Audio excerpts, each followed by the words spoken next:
नमस्कार, मैं हूं निकिता और आप देख रहे हैं सत्यहिंदी.com। चलिए एक नजर डालते हैं अब तक की सुर्खियों पर। उत्तर प्रदेश के संभल में शाही जामा मस्जिद के सर्वे के दौरान स्थानीय लोगों का हिंसक विरोध देखने को मिला। आपको बता दें कि सर्वे का यह आदेश अदालत की तरफ से आया है। वहीं विरोध को देखते हुए पुलिस ने भीड़ को नियंत्रित करने के लिए आंसू गैस के गोले छोड़े और लाठीचार्ज भी किया। मीडिया रिपोर्ट्स के मुताबिक जामा मस्जिद के हरिहर मंदिर होने का दावा करते हुए मंगलवार को संभल की अदालत में एक वाद दायर किया गया था, जिसके बाद अदालत ने मस्जिद परिसर के सर्वे का आदेश दिया। अधिवक्ता आयुक्त ने प्रशासन के साथ मंगलवार को ही मस्जिद का सर्वे किया था और आज रविवार की सुबह टीम जब फिर से मस्जिद का सर्वे करने पहुंची थी तो इस दौरान स्थानीय लोगों ने सर्वे करने पहुंची टीम का विरोध किया और पथराव किया। संभल के एसपी कृष्ण कुमार ने बताया, थाना कोतवाली संभल क्षेत्र में कोर्ट के आदेश पर सर्वे कराया जा रहा था। सर्वे शांतिपूर्वक चल रहा था, तभी कई गलियों से निकलकर लोग आए और अचानक पुलिस बल पर पथराव किया, जिसके बाद लाठीचार्ज कर भीड़ को खदेड़ दिया गया और पथराव कर रहे लोगों पर आंसू गैस भी छोड़ी गई। उन्होंने बताया कि संभल में धारा 144 लागू है। जिन लोगों ने भीड़ को उकसाया है उनकी सीसीटीवी के माध्यम से पहचान की जाएगी और सख्त से सख्त कानूनी कार्रवाई की जाएगी। ऐसी कार्रवाई होगी कि ये लोग याद रखेंगे। वहीं एक स्थानीय निवासी के मुताबिक इस समय हालात तनावपूर्ण बने हुए हैं। उत्तर प्रदेश के संभल में मस्जिद का सर्वे करने गई टीम सर्वे पूरा कर चुकी है। संभल के डीएम राजेंद्र पेंसिया ने यह जानकारी दी। समाचार एजेंसी एएनआई से उन्होंने कहा कि सर्वे पूरा हो चुका है और सर्वे टीम को हमने सुरक्षित जगह पर पहुंचा दिया है। डीएम ने कहा कि बाकी जो चीजें हैं वो कंट्रोल में हैं और जो भी दंगाई हैं या जो भी शरारती तत्व हैं उन पर कठोर कार्रवाई की जाएगी, किसी को भी बख्शा नहीं जाएगा। वहीं मस्जिद का सर्वे करने वाली टीम के वकील विष्णु शंकर जैन ने बताया कि सुबह 7:30 बजे से 10 बजे तक कमीशन की कार्रवाई हुई। जो फीचर्स हैं, जितनी चीजें हैं, उसकी वीडियोग्राफी और फोटोग्राफी एडवोकेट कमीशन द्वारा हो चुकी है। उन्होंने बताया कि ये सर्वे पूरा हो चुका है और 29 नवंबर को सर्वे की रिपोर्ट कोर्ट में पेश की जाएगी। कर्नाटक के गृह मंत्री जी परमेश्वर ने महाराष्ट्र विधानसभा चुनाव के नतीजे पर कहा कि महाराष्ट्र में बेशक कांग्रेस और महाविकास अघाड़ी ने बहुत बुरा प्रदर्शन किया है। महाराष्ट्र में हमारे कुछ नेताओं ने एक साथ बैठकर विश्लेषण किया। हमें जो जानकारी मिली है वह आश्चर्यजनक है कि ईवीएम हैक किया गया था। हर निर्वाचन क्षेत्र में नहीं, लेकिन मेरा मानना है कि उन्होंने चुनिंदा रूप से ईवीएम हैक किए। महाराष्ट्र विधानसभा चुनाव के परिणाम पर शिवसेना यूबीटी नेता संजय राउत ने एक बार फिर प्रतिक्रिया दी है। उन्होंने कहा कि हम निराश नहीं हैं, हम लड़ने वाले लोग हैं। हम बाला साहेब ठाकरे के शिव सैनिक हैं। बाला साहेब ठाकरे साहब ने भी उनके जीवन में ऐसी बहुत हार जीत देखी। राउत ने कहा कि हम चुनाव हारे या हमने सत्ता गंवाई, लेकिन उसको लेकर हमें कोई दुख नहीं है।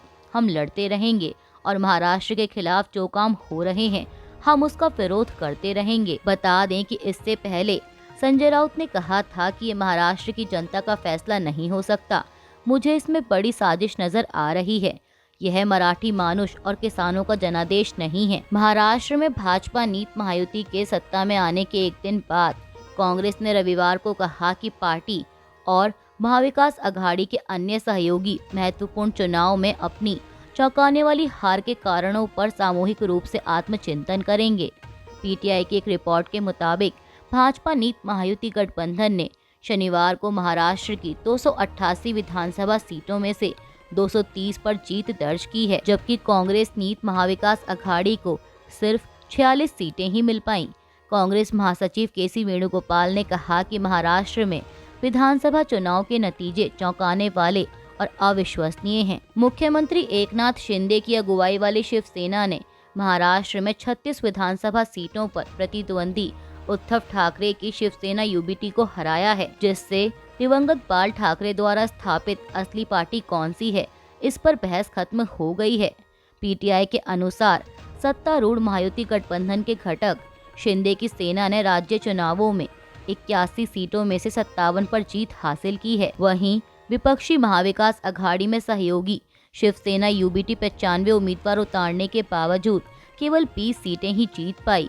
14 सीटों पर इसने शिंदे की शिवसेना के उम्मीदवारों को हराया। महाराष्ट्र विधानसभा चुनाव में 2 प्रतिद्वंदी गुटों के बीच हुए मुकाबले में अजीत पवार की पार्टी एनसीपी ने अपने चाचा शरद पवार की पार्टी को 29 सीटों पर हराया है। चुनाव आयोग के आंकड़ों के अनुसार सत्तारूढ़ महायुति के घटक उप मुख्यमंत्री अजीत पवार की पार्टी एनसीपी ने 59 सीटों पर चुनाव लड़कर 41 सीटें जीती हैं। महाराष्ट्र चुनाव के नतीजों में राज ठाकरे की मनसे अपना खाता भी नहीं खोल पाई। 2009 में चुनावी राजनीति में प्रवेश करने के बाद पहली बार राज ठाकरे के नेतृत्व वाली पार्टी मनसे का विधानसभा में कोई प्रतिनिधित्व नहीं होगा, क्योंकि पार्टी को चुनावों में एक भी सीट नहीं मिली है। पीटीआई की रिपोर्ट के मुताबिक मनसे द्वारा मैदान में उतारे गए 125 उम्मीदवारों में से कोई भी नहीं जीत सका, जिसमें राज ठाकरे के बेटे अमित ठाकरे भी शामिल हैं। महाराष्ट्र विधानसभा चुनाव में कई उम्मीदवार बहुत ही मामूली अंतर से विजयी हुए हैं, जिनमें मालगांव सेंट्रल में AIMIM उम्मीदवार 162 वोटों से और महाराष्ट्र कांग्रेस प्रमुख नाना पटोले सकोली से 208 वोटों से विजयी हुए। मीडिया रिपोर्ट्स के मुताबिक AIMIM के मौजूदा विधायक मुफ्ती मोहम्मद इस्माइल अब्दुल खालिक ने नासिक जिले की मालेगांव सेंट्रल सीट पर 162 वोटों से जीत हासिल की, तो वहीं भंडारा जिले के सकोली में नाना पटोले ने भाजपा के अविनाश ब्रह्मणकर को 208 वोटों से हराया। पीएम मोदी ने महाराष्ट्र और झारखंड के चुनावी नतीजों के बाद दिल्ली के बीजेपी हेडक्वार्टर में पार्टी कार्यकर्ताओं को संबोधित किया। साथ ही उन्होंने कहा कि एक हैं तो सेफ हैं आज देश का महामंत्र बन चुका है। पीएम मोदी ने कहा कि मैं देश के भाजपा और एनडीए के सभी कार्यकर्ताओं को बहुत बहुत बधाई देता हूं। मैं एकनाथ शिंदे, देवेंद्र फडणवीस और अजीत पवार की प्रशंसा करता हूं। उन्होंने अलग अलग राज्यों में हुए उपचुनाव पर भी बयान दिया।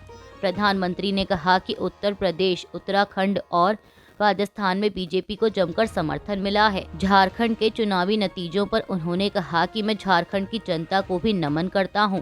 झारखंड के तेज विकास के लिए हम और मेहनत से काम करेंगे। प्रधानमंत्री मोदी ने अपने संबोधन में आगे विपक्ष पर भी जमकर निशाना साधा। उन्होंने कहा कि महाराष्ट्र ने आज बता दिया कि तुष्टीकरण का सामना कैसे किया जाता है।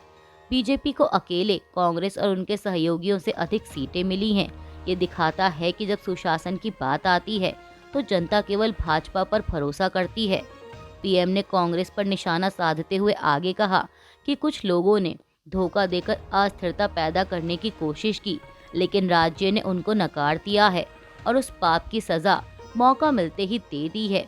सच्चाई ये है कि कांग्रेस अब एक परजीवी पार्टी बन चुकी है। कांग्रेस केवल अपनी ही नहीं बल्कि अपने साथियों की नाव को भी डुबा देती है।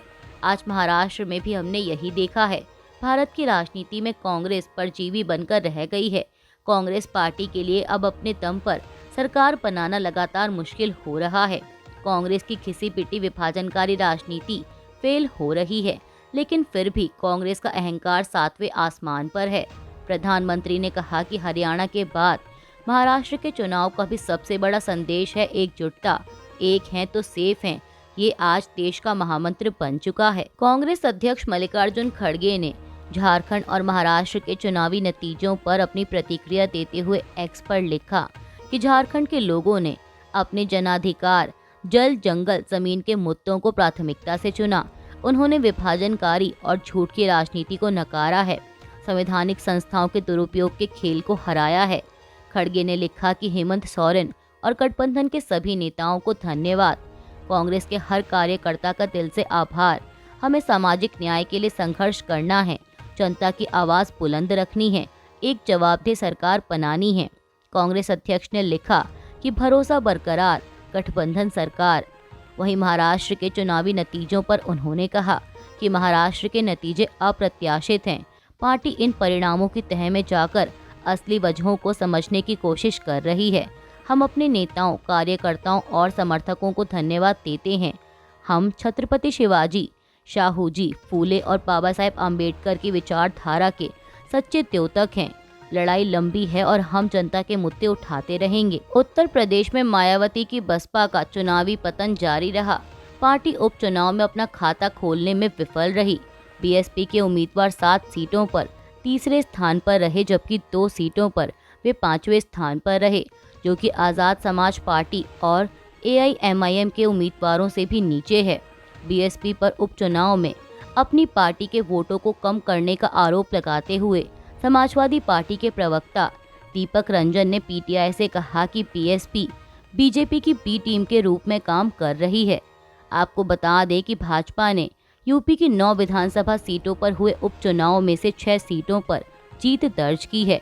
वहीं एक सीट पर उसके सहयोगी आरएलडी और बाकी 2 सीटें समाजवादी पार्टी के खाते में गई हैं। अभी के लिए बस इतना ही। बाकी की खबरों के लिए जुड़े रहिए सत्यहिंदी.com के साथ।